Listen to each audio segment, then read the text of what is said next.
Assalamualaikum, bersama Nikmatul Rasidah teman-teman. Dalam video ini aku akan mengabadikan orang Kanada lagi memasang water softener. Jadi ini cuman untuk kami ini mengabadikan karena kalau terjadi apa-apa gampang nyarinya gitu loh ya. Jadi kontennya ini saat Pak Bule lagi memasang water softener. Jadi petunjuk-petunjuknya gitu semua aku recording. Kalau terjadi apa-apa aku bisa mencari dalam video ini gitu ya. Oke, kita simak aja. Lihat kami minum air dari keran yang kecil itu. Kenapa? Karena airnya ada filternya. Ini dia filternya. Dan untuk air mandi dan air dapur ada water softener. Ini nanti ya akan dipasang. Dan ini untuk air panas. Jadi walaupun di luar dingin, kita ada pemanasnya. Ini lumayan besar banget loh. Lumayan besar. Nah, ini filternya. Water softener. Ada pelembutnya. Ada pelembutnya, ada garamnya juga tuh. Seperti ini.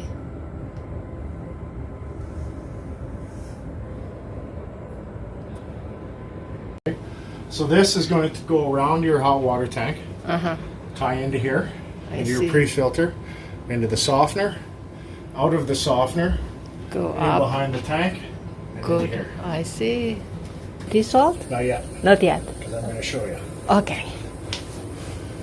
So this is the system complete and operational. It is running right now. Yes, it's running. So like I had said, this is now what's called a 3-valve bypass. And then what this does is it allows you or us to isolate this complete system, including the piping, batteries again, without disturbing you guys. Yeah. For example, if you guys want to change out the filter, or somewhere down the line we start developing a little bit of a leak, what you can do as the homeowner to help mitigate any more leaks is you can just throw this into bypass. And how you do that, one thing of note before I show you, whenever you see valve handles in line with the piping that it serves, that valve is open. Whenever you see a valve perpendicular to the line that it serves, that valve is closed. So in normal operation, this valve is closed, which forces water into the softener and back out. Now, if we want to isolate that softener, we just slowly turn these valves to closed. We turn this valve to open, and you can hear it start to quiet down because it's not receiving any more water. So now this is just like before I ever got here. Your water is now heading straight up into the tank and off to distribution. So this is how we isolate this system. Never open a valve quickly. Always slowly. And so now we're back. We're active. This is all active. Okay. Just like that, so we can remember. So water comes through. Now this piping is not touching your hot water tank at all. Okay. So there's no risk of heat transfer. The piping is not touching the hot water tank whatsoever. So piping comes into your pre-filter, and we'll get back to that in a second, into the softener. Now here we have another bypass right here. This is called a slider bypass, and it essentially performs the same function as the 3-valve over there. The difference is it doesn't isolate the piping. So to operate this, you can see that we've got the blue on this side, on your right hand side. You just push that over, and it's kind of tough when it's under pressure. But now you see, now we're over to the red side. Oh. So now what's happened is we've now just shut the water off to the softener itself. The water is coming into this bypass and heading right back out again. So this bypass is now pretty well redundant because we have that installed. But just in case it accidentally gets bumped or kids are playing with it, whatever.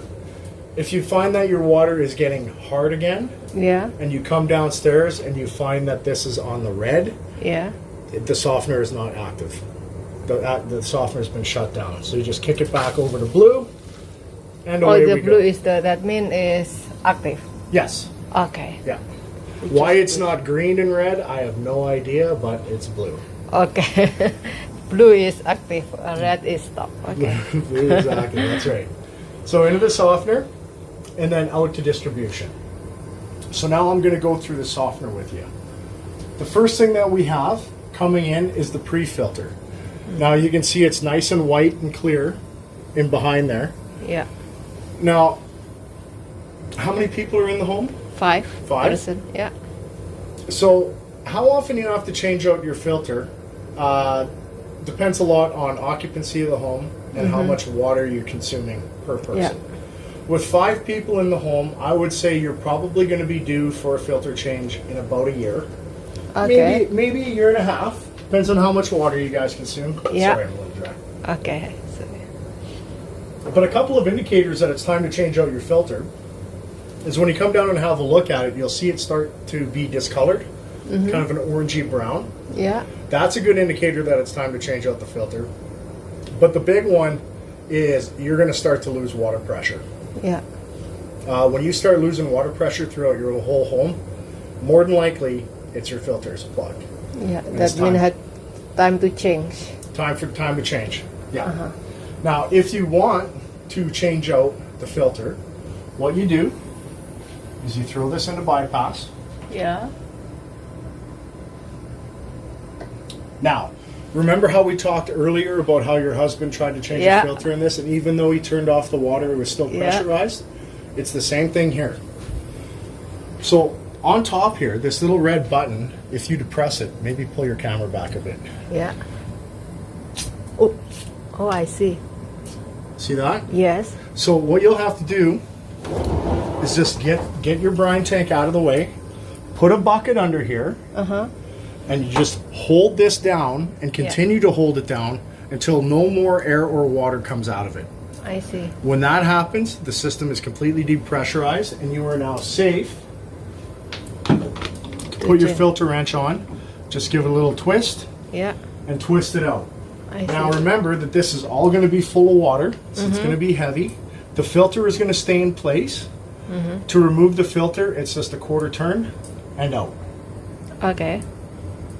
Actually, no, it's not even. No, sorry, I'm thinking of a different filter. This filter will come out with this cartridge. It'll come out. There's a little ring on the bottom that will set your new filter in place, and then you just screw it back up. And then tie it. Give it a little tighten. You don't have to go crazy, just snug. Okay. Put this back. So it's the main water no need to shut off when you change the filter? Nope. No. No, because you've now isolated all of this. Okay. Because these valves are closed, no water is going to come in. Okay. But that's why it's very important to have it in this setting. Closed, closed, open. If you're going to service the softener, open, open, closed for normal operation. Okay. So, we have 2 tanks here. And basically what happens is, and there's a bunch, you can see there's a bunch of metering happening here. There's a bunch of little gears and cogs. And what's happening is, as the softener takes in water, it's metering how much water it's taking in. And after a certain amount of time, it's going to switch tanks. One tank is now going to switch from this tank over to this tank. So this tank is now going to become active. And this tank is going to go what's called backwash. And I'm going to manually put this into backwash right now so you can hear it.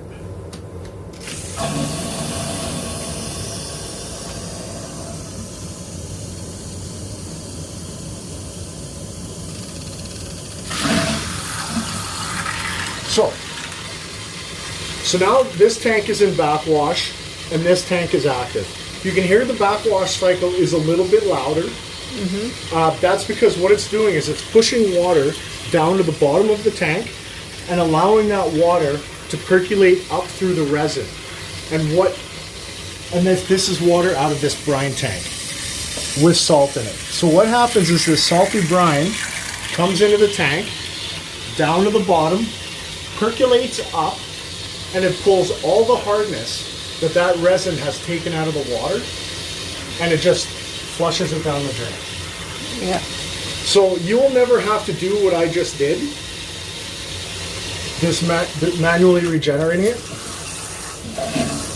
You should never have to put a screwdriver to that. Yeah. I'm just doing it to show you. Yeah. It will do that all automatically. Okay. Now, the whole system is a little noisy right now because there's a lot of air in there. Yeah. I just fired it up. As you guys consume water, you're going to start drawing that air out, and this is going to become quieter. Okay. But I just wanted you to know what it sounded like. So if you're down here watching TV or your son's in his room and you hear this go into backwash, it's nothing to be alarmed about. Okay. It's just the filter doing it. It's just the softener doing its thing. Yeah. And the reason I didn't put any salt in here is because I wanted you to see the bottom of this. This little tray, this little white tray, when this has salt in it, you're not going to see that tray. But as the water in those 4 little cones starts to consume the salt, obviously the salt level is going to start to go down. Now, when the salt level gets so low that you can see this tray, it's time to add more salt. That's your indicator that it's time to add more salt. Now, one thing I wanted to tell you while we're looking at it, you can see that water has kind of an orangey tinge to it. Yeah. Now, that's just dust off that zeolite resin that's in the tank. The softener is your water source is gonna pick that up initially until it flushes all of that dust out. So when you turn on your faucets, your shower, your toilet, after about 20 seconds, remember when you had that little air pocket that hit your kitchen sink? You're gonna have that in every one of your taps. Your tap's gonna run for about 20 seconds, and then the air is gonna catch up to it. It's gonna burp a few times, and then it's a very good possibility that the water that follows it is gonna be that color. It's nothing to be alarmed about. It's just the dust off that resin. It's not poisonous, obviously. Yeah. But it's a good idea to just let your water run. It usually takes about 30 seconds to flush that past. Your water goes back to clear, and you're on your way. Okay. It's so if you, we'll look upstairs. Actually, we can look in the kitchen or the bathroom down here right now. Let's see what we get. So this is your old water cycling out of the line.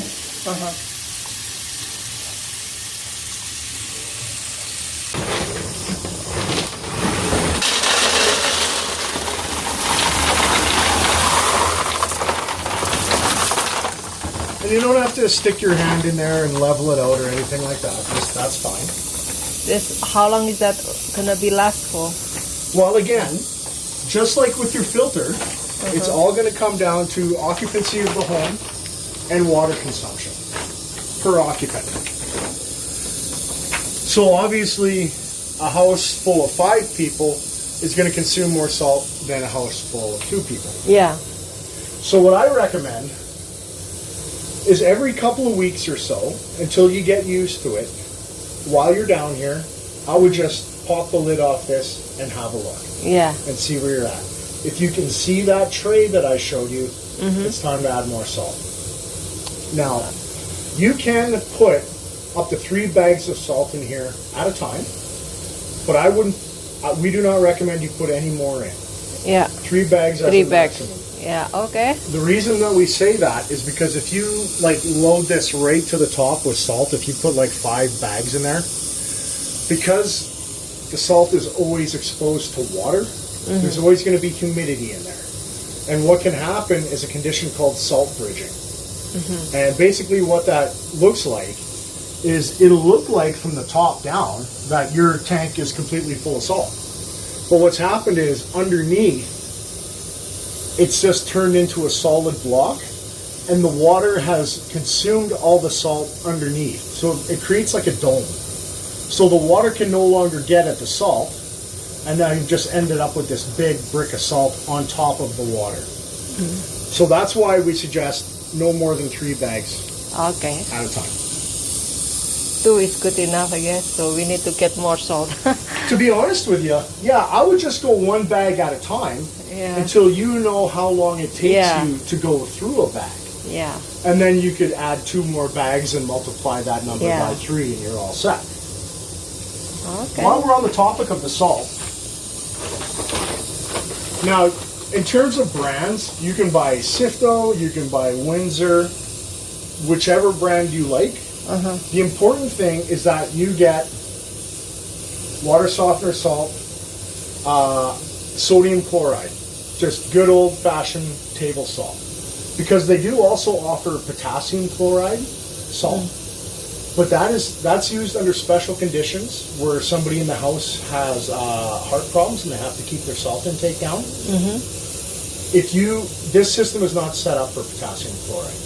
If you put potassium chloride in here instead of sodium chloride, you will damage this.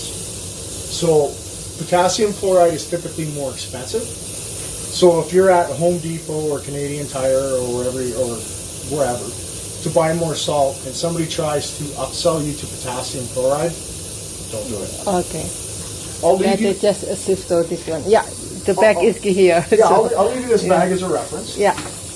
Now, Thank you. a couple other things of note. So this tube right here is a float, and that float is set to a predetermined height.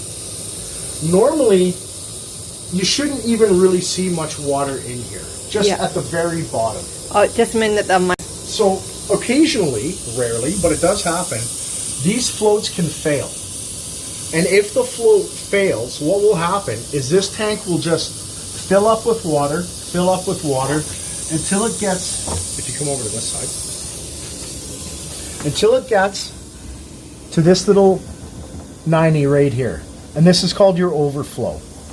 Now I've attached a hose to it to direct the water towards the drain, but I don't have it completely connected to the drain. The reason we do that is because we want you to see water coming out of there, because that indicates a problem with the flow. If we tied this overflow right to the drain, you could be in an overflow situation for weeks and never know it, Yeah. which is bad. Yeah. Okay. So that's why that isn't it's directed towards the drain, but it's not tied directly into the drain. This is your drain. You can see water slowly making its way down. And I've just piggybacked it to your K5 drain. I know it's not the most elegant solution, but it's really the best thing I could do in this Yeah. situation. Okay. There is a little bit of slack. You can take this out and move it around if need be. The important thing is to not kink this black hose.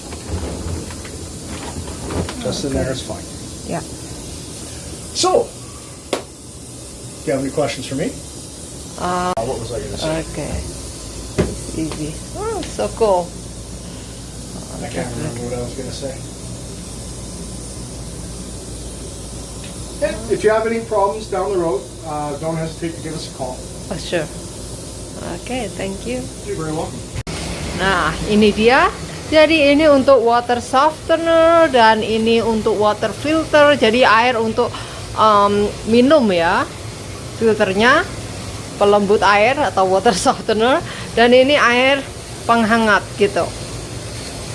Besar sekali, dan ini kulkas. Terus ini namanya vacuum center ya teman-teman. Jadi makanya vacuumnya itu kita mesinnya di bawah gitu, pipe-nya ada di dalam temboknya gitu loh.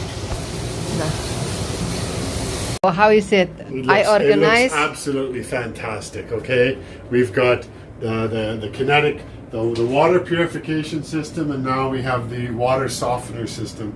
And these are the two tanks, which means that when we're going to have soft water, our hair is going to be so soft and our skin luscious. Basically, the water in Edmonton's very rough. So we're going to have soft water, so no more stains in the bathroom with the calcium. And basically it's going to be really soft and lovely, and you're going to notice a difference on your your laundry. Look at that, my Wow, flower there, look at all everything. that, Ya, yeah. ini tepung-tepung aku, soalnya di pantry kan nggak muat gitu. Yeah. Oke, You did a great job, bro. ya. everything Great job. there. Oh, that works out there, yeah. Yeah. Yeah. Okay. Okay. Good. Bye bye from Max. Max, do you concur? Thank you. Bye bye.